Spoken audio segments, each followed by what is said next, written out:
Hello, fellow bookworms. Thank you for joining us today for our very first meeting of our Abyss Book Club, which we are going to also refer to it as ABC. My name is Hallie. And I'm Brittany.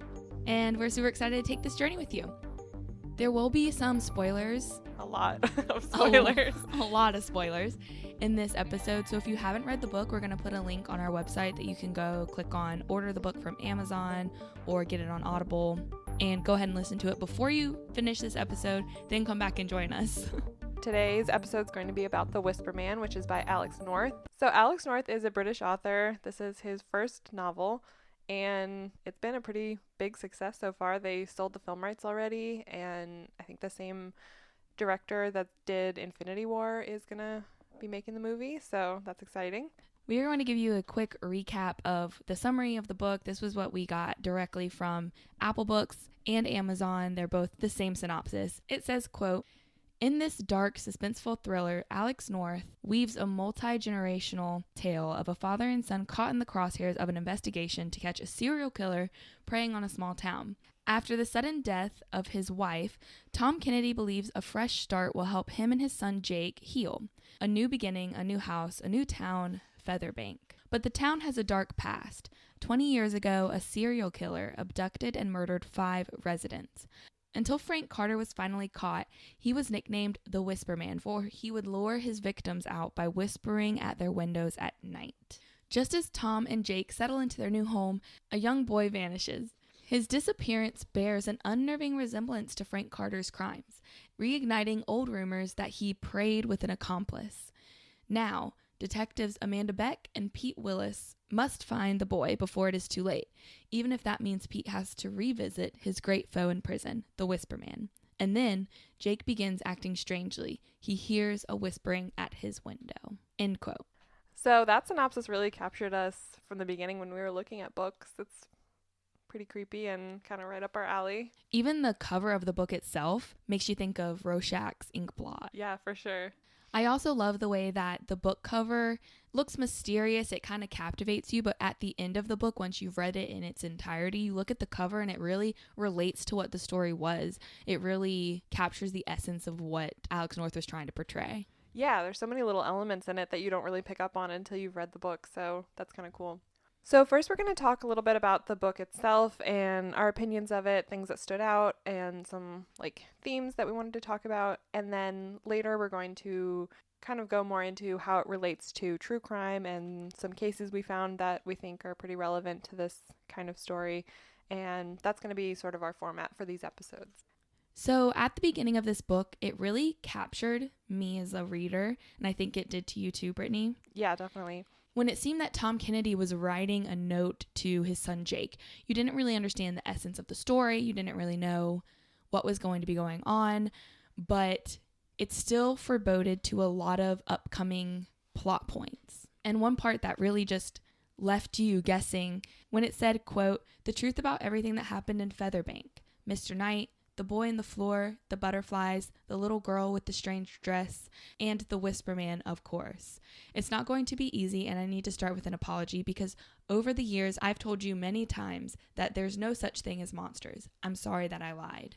Yeah, so that's just a super powerful sentence in itself, and especially at the beginning of the book, before you even know what happened, you can kind of pick out the tension between Tom and his son and some other things that are going to happen in the book, but you just don't know how to fit it all together yet. So I think that was a really cool way to lead into it. Not to mention that last sentence. It's so true that we always tell kids, there's no such thing as monsters. No one's hiding under your bed. There's no one in your closet. There's no such thing as the boogeyman, when in reality, we have our own versions of the boogeyman nowadays that are murderers, kidnappers, serial killers, crazy people. Yeah, so it's not just the fictionalized scary monster. Yeah, with hairs and 3 eyes. But there's definitely monsters out there. And the first chapter itself really got you hooked when it started talking about this kid who had no relation to any of the characters that you knew were going to be a part of the story, but he was being stalked by this man and didn't even know it. Yeah, that was a really creepy element. So you really get the point of view from a lot of different characters, and it gives you a really well-rounded story. Yeah, you get the point of view from the father. You get the point of view from Jake sometimes, the son. You get the point of view from the killer without even knowing who he is. And you get the point of view from the police officer. And you get the point of view from the lead investigator. Yeah, so it's a lot of different angles to the case, where it's like the personal angle, where it's, you know, Tom is just sort of the emotional part of it. And then Jake, I think his part was written really well because it was very innocent, and like I think it is pretty much like what a child would think in there. I don't think there was anything that was like that, you know, a kid would not say that. Like Yeah. I think it was really well written for that perspective, and the investigators are really well written. Not to mention how good of an author he has to be able to capture so many different personalities, so many different age groups, so many different career paths, and make them all work cohesively. So another creepy thing in this book is, of course, Jake and his imaginary friend, and that poem that she has him repeat, the "if you leave a door half open, you'll hear the whispers spoken. If you play outside alone, soon you won't be going home. If your window's left unlatched, you'll hear him tapping at the glass. If you're lonely, sad and blue, the whisper man will come for you." It just gives me chills even thinking about it. Yeah, that's really, really creepy. And I love that all of that poem wasn't just stated. It was like she was pushing him to say this poem, and he just would only say a verse or would only say one thing. Or she would question, like, what do you say after this? Like, come on, tell it to me. You need to get this memorized. And so you kind of learn the poem throughout the course of the book. Yeah, so it's kind of a developing story as the Whisper Man comes more into focus and becomes a bigger part of the story. There's a lot of emotional parts to the story. Like we mentioned, the father-son relationships, and there's not just Tom and Jake, but also Pete and Tom. There's a lot of struggles there, and some of them are sort of the same struggles within each relationship, but some of them are very different because Tom really wants to not be his father and not repeat those mistakes, and Pete really wants to make up for those mistakes, and Jake is kind of, like we said, you know, has the kid perspective of he feels like his dad doesn't want to spend time with him or feels like a burden, but in reality Tom is just really trying to navigate being a single parent and everything that's going on, and he just doesn't know how to do it. Yeah, I completely agree. And I actually hadn't thought about how they both had this father-son relationship. I more so had only thought about like Jake and Tom, but I completely forgot about Pete and Tom having their own controversy as well, which makes me think about, you know, history repeating itself. Pete wants to make these amends with his son. He doesn't want him to feel isolated. He wants to kind of show him how he's a changed man. And Tom is also trying to show Jake how he wants to be his father, how he wants to be there for him. But it's a struggle for him as well to show Jake that you can trust me, you can come to me, I want to be there for you. Just like Pete is trying to show Tom. I think one thing that really stuck out to me is just sort of the wording from Tom's perspective. He would say like, I have to pick him up from school, or I have to do this or that. And to Jake, that was like, so you don't want to. Like, it's a burden. You don't really want to be doing this. You just have to because you're my dad, and like, that's how it works. So I thought that was really interesting because they really nitpicked how big such a small thing to Tom was so big to Jake, and that really impacted him greatly. And I think it was the same way with Tom and Pete, how it's kind of small things to Pete really stuck out to Tom.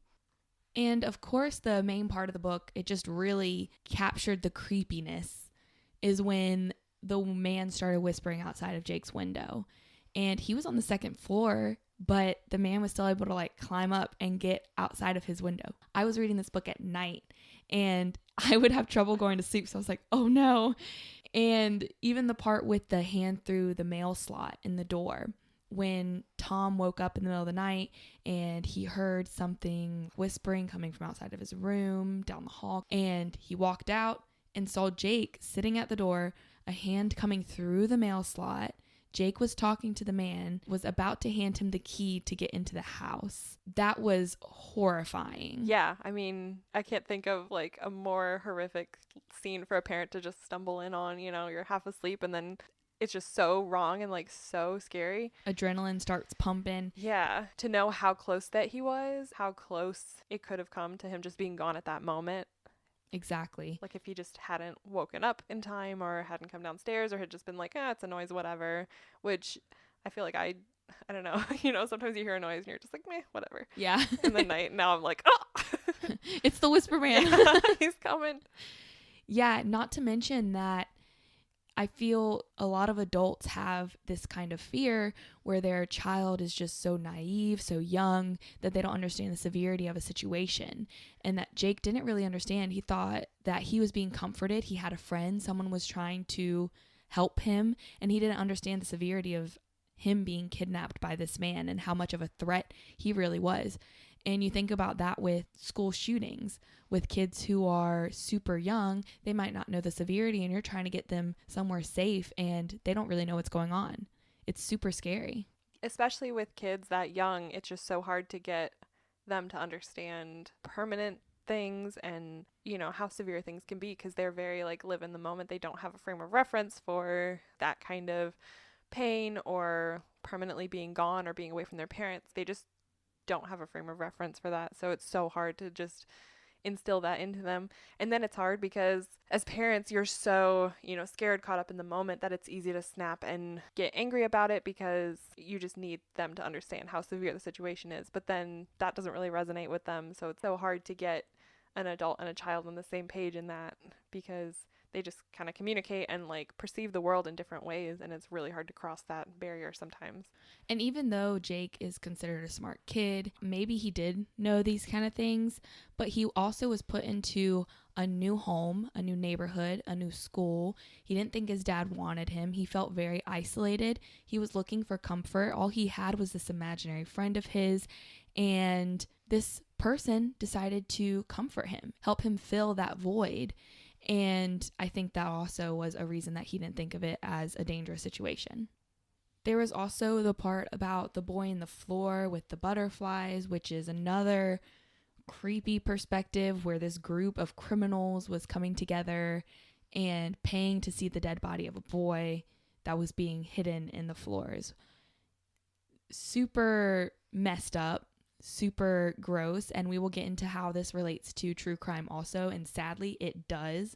There are cases of these type of things, and it's horrific. Another aspect of this boy in the floor that just really kind of gave me the chills was when I read that Alex North was inspired to even write this book by his son, who had mentioned he was playing with a boy in the floor one day. Yeah, that when you told me that, I got chills. That is so scary. Yeah, definitely knowing the background of the book, you automatically get very wary. You're like, oh no, maybe Alex North has a body on his floor. I don't know. Yeah, that's just such a scary way to be inspired. Yeah. I don't know what I'd do if my kid said that. I would tear up all my floorboards. Get the crowbar, we're going Yep. in.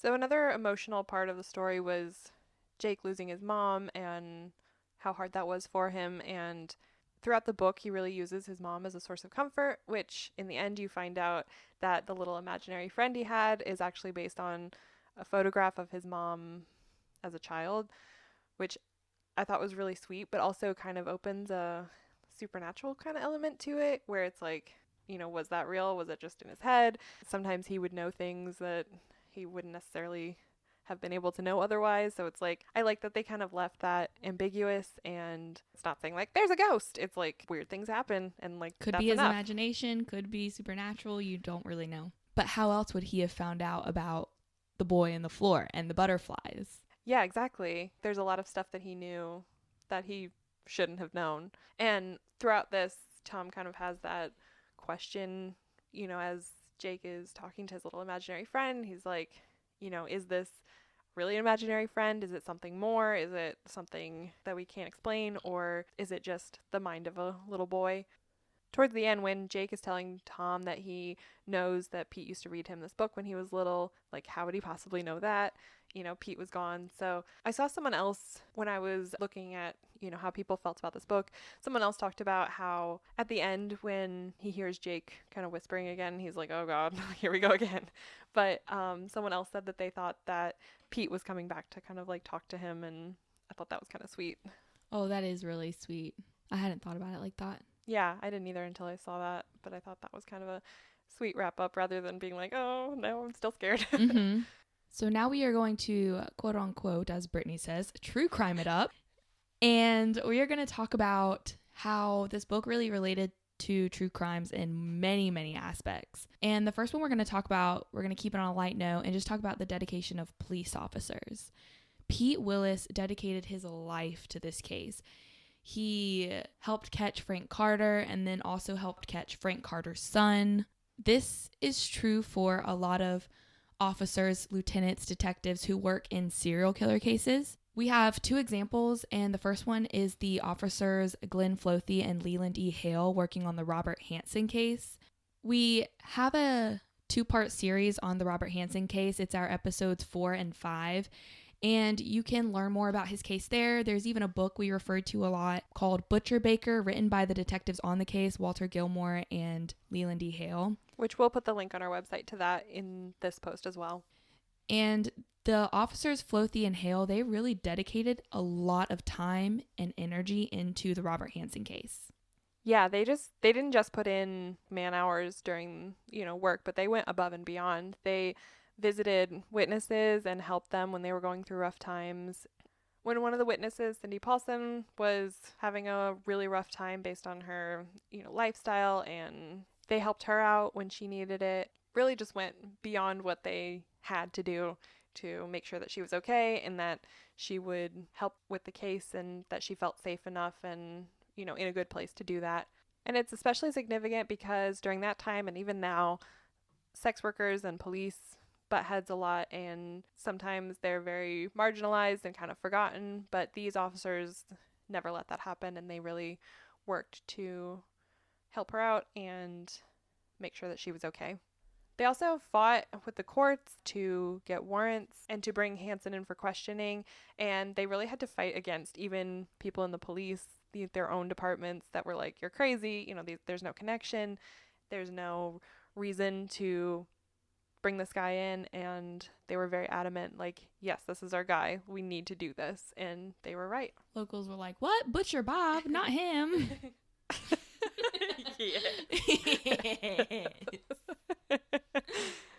Another case that really had a detective that dedicated a lot of time and energy into catching the serial killer was Detective Pat Kane on Richard Kuklinski's case. He was a contract killer for the mafia. Pat Kane spent 6 years of his life chasing this man. He referred to him kind of like an invisible man because he was hard to follow in a car because Kuklinski was smart. He knew the mafia's tactics, and so he knew ways to dodge them just on a regular basis without even knowing that a police was following him. And so he was really hard to find, really hard to keep track of, and it really tore away at Pat Kane. He started drinking a lot more. He strained his relationship with his wife and his friends, and the way he was piecing together the case was very abnormal and strange to other officers. So they would call him unreasonable or delusional, that he was reaching for the stars too much, that he was trying to make something of a case that just wasn't there, because Kuklinski used many different MOs to kill people. And that's what kind of stumped other officers as to why Pat was saying that these were all the same man. But he was determined, and he stuck through, and he did his job, but it took up a big chunk of his life, and he dedicated so much to the case. Yeah, and we're going to do a whole book club episode on him later, and you will not believe the story. It's just wild. But definitely an example of a detective that put a big piece of himself into the case, and he ended up being rewarded for it, but it took a lot of him away. So I think with true crime, there's so many stories where the police aren't doing their jobs, or they just, don't have the right tools, or they don't care. So I think it's really important when there's like standout investigators to really give them their kudos for just being good investigators and not letting too much fly by. Yeah, because I think we have a tendency to sort of only see the negatives there. Yeah, and we'll even talk about a guy later in one of our main episodes where he just got off the hook multiple times, and they were for insane reasons that he got off the hook, but he ended up killing people, and it's because the police didn't get him when they could. Yeah, so there's definitely a lot to talk about in there, but it's super important to really celebrate the good investigators and boost them up so they know that they did a good job. So now we're going to kind of talk about one of the primary themes of The Whisper Man in its relation to true crime, which is grooming. Grooming, by definition, is an act of deliberately establishing an emotional connection with the child to prepare the child for child abuse. Child grooming is undertaken usually to carry out sexual abuse and other child exploitation, like trafficking of children, child prostitution, or the production of child pornography. End quote. So that's horrible and sadly very common. Yes, and this book is all about grooming. The Whisper Man specifically grooms children by talking to them outside of their window, gaining their trust, just so he can kidnap them and, in Frank Carter's case, kill them. So we're going to sort of do an overview of a few cases that kind of relate to it, and we're not going to go super in depth, so if you want to hear more about these cases, you can go to our website, and all of our book club posts will be under the ABC tab, and we'll have a post for each episode, obviously, and we'll include links and pictures to all the cases we talk about, and of course the book itself and anything like that. So be sure to check that out, especially for these next few cases. I know for this first one there's a lot of documentaries, TV shows, there's a lot of information of it out there, so if you want to learn more you can do that, and you can go as deep into the abyss as you want with that. So the first one is the case of Breck Bednar, and he was a 14-year-old boy living in England with his family, and he really loved computers, he liked gaming online, and he had a lot of friends that he met through gaming and all of that. Pretty common for teenage boys. But over time, his mom started noticing personality changes.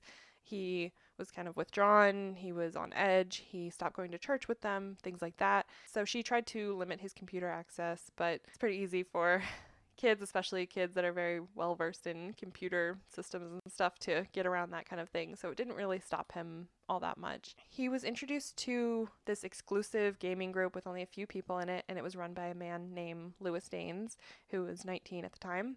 Danes very much fit into this definition of grooming. He would tell them these grandiose stories. He would tell them that he would support them financially. They didn't need to go to college, that he would give them, hundreds of thousands of dollars. He said that he had millions of dollars that he was giving to various organizations. So yeah, he would just do whatever he could to sort of endear himself to these kids. Breck's mother saw what was going on. She saw that this was unhealthy, that it was changing her son's personality, which are all, signs of psychological distress, I guess you'd say. And she tried to warn the police. Another family member tried to warn the police, tried to specifically say that it was grooming and that they were scared for him. But the police didn't really care, and there's only so much that his mother could do because he was so adept at computers that it's just like, little parental controls, things like that are not going to really do anything. So on February 16th, 2014, he ended up taking a taxi to Dane's apartment, and there Dane sexually assaulted Breck and ended up stabbing him to death. And what makes it more horrific is that Lewis Danes actually posted pictures right after he killed Breck and put them on this online gaming group. So before the family even knew what had happened, they were getting these pictures and people texting them like, is he dead? Like, what happened? And I just can't think of anything worse than that. Like, losing your child and then finding out in that way, that's just horrific. Danes actually called the paramedics himself and admitted to stabbing him. At first, he said that they had gotten in a fight. He said that Breck was suicidal and all of this stuff, but eventually he just admitted what happened, that he had lured him there to sexually assault him and then to kill him. Lewis Danes ended up receiving a life sentence with the possibility of parole after 25 years. And last year, there was a lot of news about Lewis Danes actually contacting Breck's family through Snapchat while he was in prison and sending them these graphic details of Breck's death and things like that. I'm not sure if they ever proved that it was him or if it was somebody else. I know this poor family has had so many internet trolls just attack them and do really, really awful things to them. So I don't know if they found out that it was Lewis Danes himself or just kind of one of his groupies. Yeah, gross. But that's been in the news last year. So social media is a huge avenue for grooming these days. The internet is huge. There's so many different forums and there's so many places for specific interests that you can really fall in a niche. And as we've discovered, there's many horrible people on the internet, and a lot of them don't even try to hide it.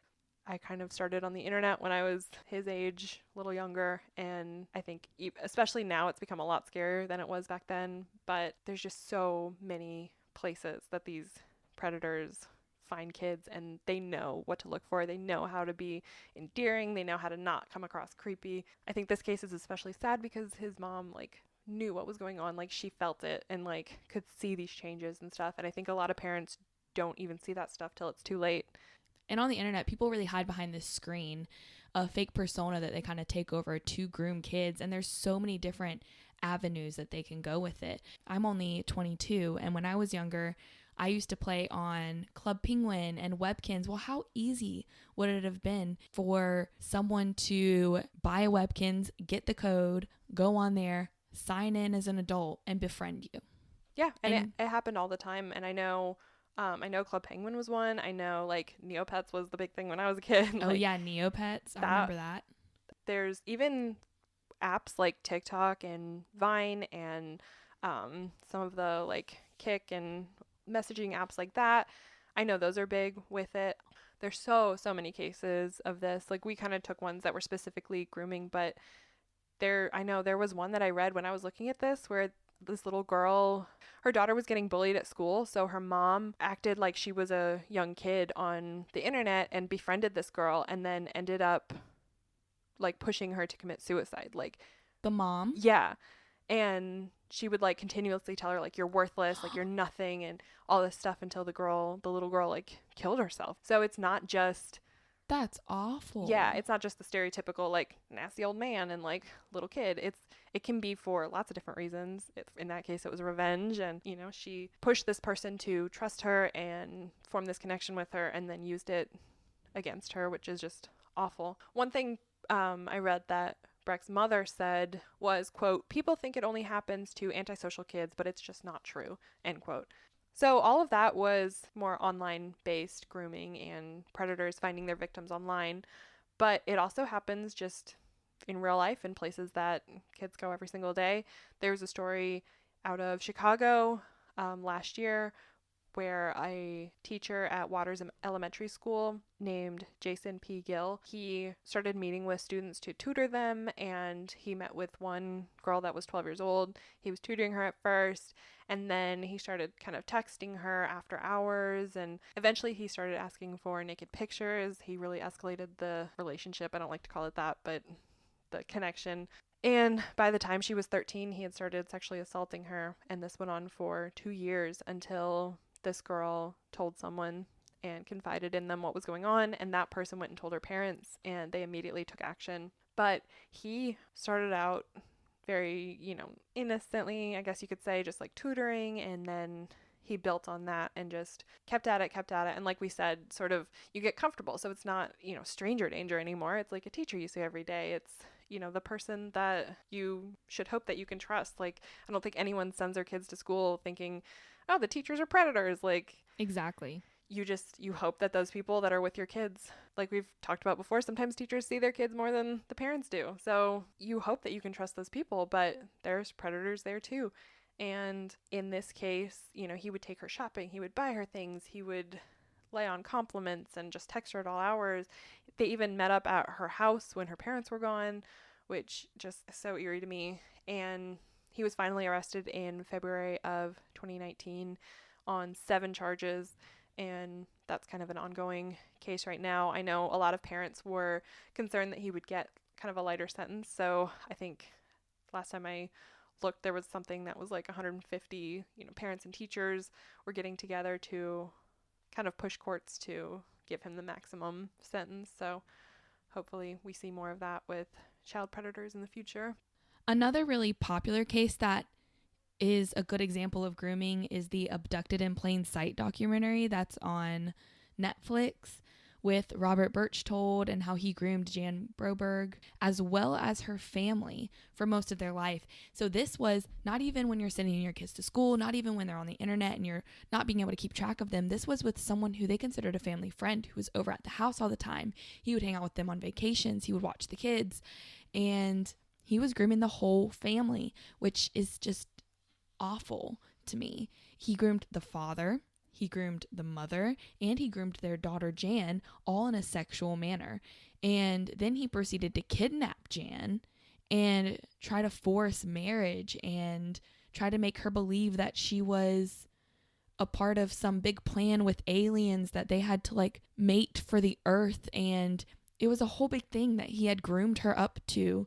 She felt very much in love with him because she grew up believing that all of this was true when he was really just a sick individual. Yeah, so that's another really scary case where someone you see all the time that, you know, he's involved in your life so much. And in that case, like the parents were included. Like it's such a twisted case. Going off of the grooming point, it was a big point in the book. Another really big theme in the book was kidnapping of children. And we are going to kind of talk about the statistics behind kidnapping children. At the end of 2017, the NCIC missing persons file contained more than 32,000 records of children under the age of 18 who are missing people. This is an extremely large number, and definitely for them to only be under the age of 18, that's not even including missing people who are adults.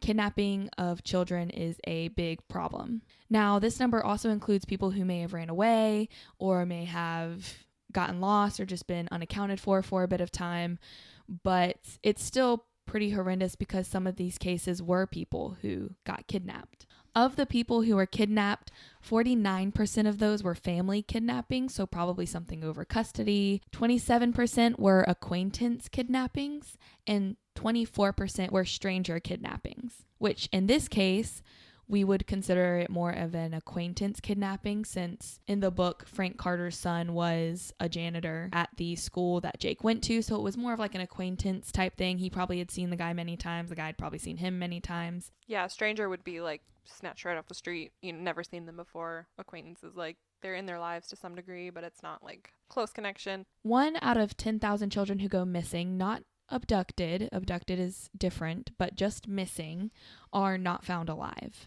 20% of the children that are abducted from non-family members are not found alive. 74% of children abducted who are murdered will be dead within the first 3 hours of the incident. And kids who are involved in long-term abductions, only 2% of those kids actually make it home. NCEMC says less than 1% of missing child cases are stranger abductions, just to put what we said into another perspective. And about 74% of the victims of non-family child abductions are females. And lastly, the NCEMC states that 38% of attempted abductions will occur while the child is walking to or from school. Which that last one, when I saw that, I was kind of, I mean, it makes sense, but it was also very shocking to me because, again, it's just like such a normal thing. And you're like, you don't think about how vulnerable your kid is just walking by themselves or even walking with a couple friends. I know I'm reading a book right now that we may talk about later that has to do with kids that are abducted walking home when it was like they were supposed to walk with a friend always, but then the friend was sick and there was just that one time that you let them walk alone, and like that's all it takes. Yeah, and another theme from the book is that the Whisper Man would target vulnerable kids from families that were having tough times, like crumbling families and just kids that felt like they didn't really fit in. And that's a very common thing for groomers as well. They target kids that feel disenfranchised, that don't feel included in, you know, friend groups or from their family. And we talked about with this book, not only does Jake feel like he's a burden to his dad and that, you know, his dad's just kind of going through the motions and doesn't really want him there, but he also is ridiculed at school. He gets in trouble. Like the kids don't really include him that much, and he really feels very isolated, very alone, and predators look for that. They look for those cracks that they can exploit, and that's where they sort of weasel themselves into the lives of these children and try to become that figure that the child can rely on or trust or confide in, and that can be how it starts. And even that poem that we talked about earlier kind of expresses the vulnerability of children. So when it says, like, if you're lonely, sad, and blue, the Whisper Man will come for you, that sort of really drives home this point that the loneliness, the isolation, the sadness, and especially in this case, Jake was new to the area, new to the school. So he was just kind of struggling from every direction. And the Whisper Man saw that and, you know, in this case kind of thought, like, oh, I'll give him a better life, but super scary. Another theme to mention in this book is family murderers. Frank Carter and his son were two murderers. Now, they didn't work together, but they both killed or wanted to kill children. And there's many cases where father and son kind of work together as well. One case is about two men named Akram and Zayad. They were father and son. They bound a man with tape and smothered him to death. They received 71-year sentencing, and 65 years was for the murder, and 6 more were for the robbery that they committed as well. Another case was Edson and Everton Soares.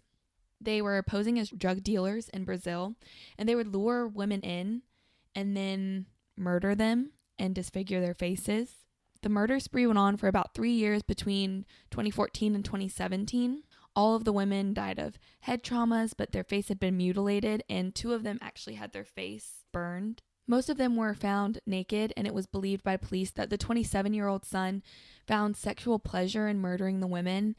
It was mentioned that he would get angry when he couldn't get an erection to sexually assault the women, and then he would brutally beat them, even attempt inserting sharp objects into the women. So these guys were very vulgar, very crude, and what they did was horrific. Their first woman that they did all of this to, she was actually found alive. I can't imagine living through all of that and then just being thrown on the side of the street. And she died on her way to the hospital. A woman who escaped the attackers went to the police, told them their description, and she helped lead to their capture. After it came out, there were people coming forward about different sightings. Someone had seen them covered in blood one night. CCTV footage caught them talking to a woman who was later found murdered.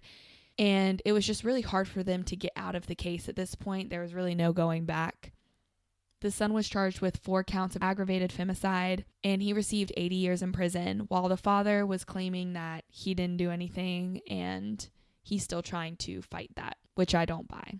The last sort of set of points that we wanted to make about the story was kind of the organized crime element, where in the story, men would come and visit the body of the young boy, and, you know, there was kind of an organized element to that. This group of disturbed people coming together and deriving whatever pleasure. So there's, of course, the popular versions of organized crime. There's gangs and mafias and, you know, what you think of the Italian mob and the gangs in the cities and stuff like that.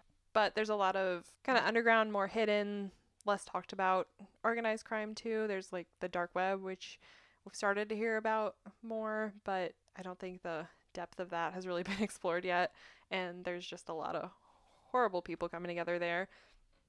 We talked about the organ black market in our episode about Blair Adams and Lars Mittonk. Lars could have been involved in something like that, and we did a lot of research on that for that case, and it's scary, and there have been a lot of arrests lately in that. So what happens is they just move around, they move to different countries, they have different leaders, so it's like you can't just put an end to it. Yeah, you think you cut one part of it and it just comes back. Another like organized crime group would be like Nixium, the cult. Oh yeah.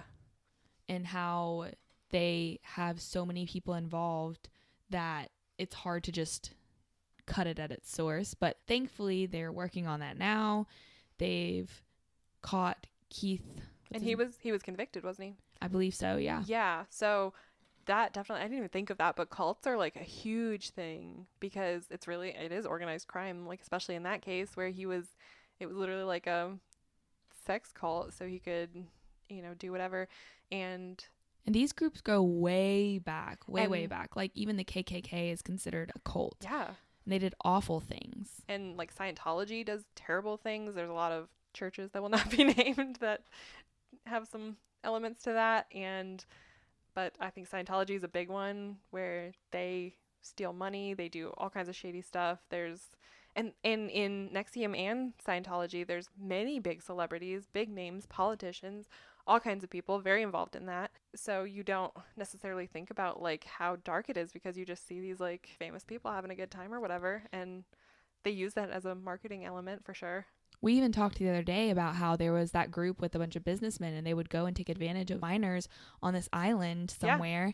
Yeah. And that's Epstein's Island, and that's a very well documented thing and presidents, politicians, law enforcement, celebrities, all kinds of people involved in that. Very horrible things, the Lolita Express, all of that. Terrible and so pervasive. And it's like, how do you get ahead of it if politicians and lawmakers and law enforcement and people with, unfathomable wealth are involved in that? Like, how do you ever get ahead of that? Because you can't go to the people that you normally would go to like break things like that up because they're involved in it. And it's just like the mafia. If the like politicians and celebrities and millionaires can buy their way out of these things, think about mafia members being able to buy over the police and the law enforcement. It's just so hard to put an end to it because there's so many dirty cops, there's dirty politicians, there's dirty people in this world who do gross things, and they get away with it because they have money and they have resources. There's so many conspiracies with it, and some of them have been proven true, which is the scary part. And definitely, like, you think, oh, they took out, one important person here, but then a lot of times that's just to distract you from like what's going on over here, because you're like, oh, it's done, like I don't have to worry about it anymore. But it's not. It like never is. And it's like, how do you ever get ahead of that? So yeah, we kind of touched on this, but human trafficking is a big element to it. It didn't really relate to this story, but I think grooming sort of relates a lot to human trafficking and what we talked about vulnerable kids being targeted. And that's definitely big with human trafficking. A lot of kids that are on the streets, or kids that are isolated from their families or in abusive relationships or anything like that.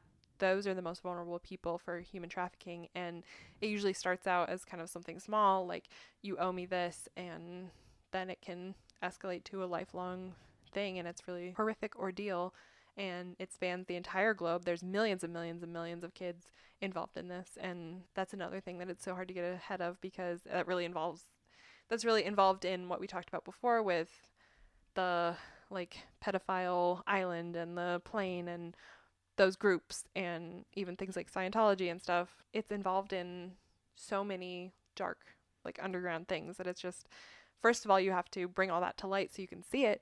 And second of all, you have to hope that, the cops that you're talking to, the FBI, the politicians, aren't involved in it or can't be paid off. Yeah, we even currently reside in a city that has a port, and human trafficking is one of our city's biggest problems. We have such easy access for those type of people to just kidnap someone, throw them on a boat, and send them out with the port.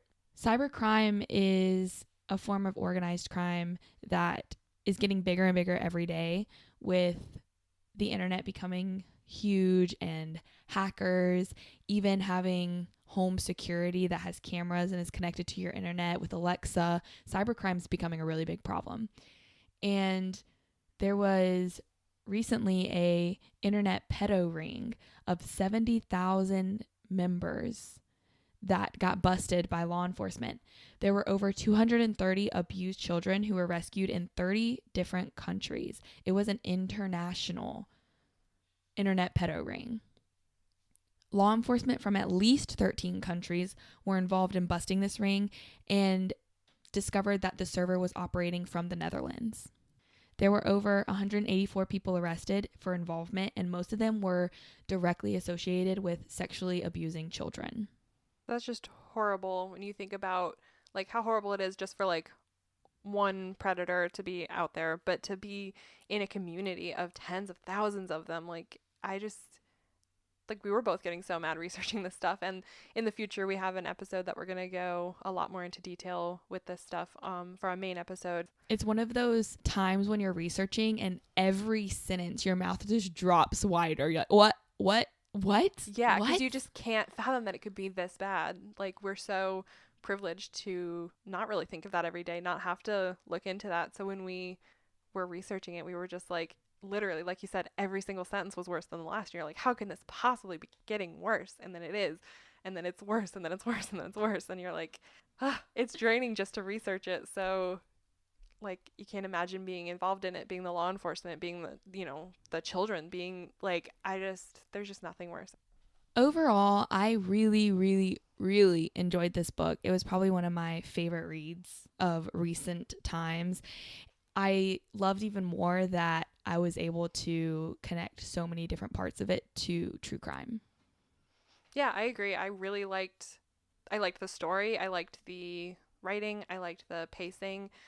I thought it was very engaging. Like there wasn't a part I was like, all right, let's get to it. You know, it was like all very well paced and very, like the story developed in a really nice way. And I thought it was written super, super well. Each character was super well written. And like we said before, it's hard to capture every perspective. And I think Alex North does a really good job of that. I think it's especially creepy because of like what you said about his son inspiring the book. I think that's super creepy.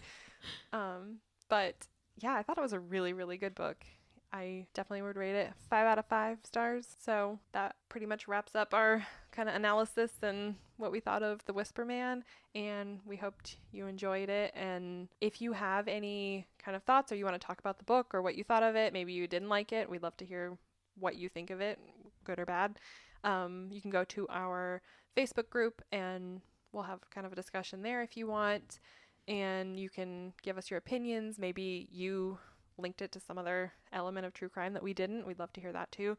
And we would really like to hear from you. Also, if you have any suggestions for future books that you love, let us know that.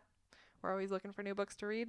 And just to clarify, when you go on Facebook, it's called the Abyss Group. We also have a page called The Abyss. That's just like our page for The Abyss. We'll post updates, things like that. But The Abyss Group is more of a discussion board. Make sure you go into that one when you're writing us, commenting, giving us your perspective, ideas. That's where we will read up and discuss things with you. Yeah, we'll talk about it. You can talk with other listeners, and we just really want to get people involved. That's what the book club's all about, is we really want to hear your perspective on things and what you thought of the book and if you liked it, if you didn't like it, and anything like that. So be sure to check that out. And would you like to announce our next book?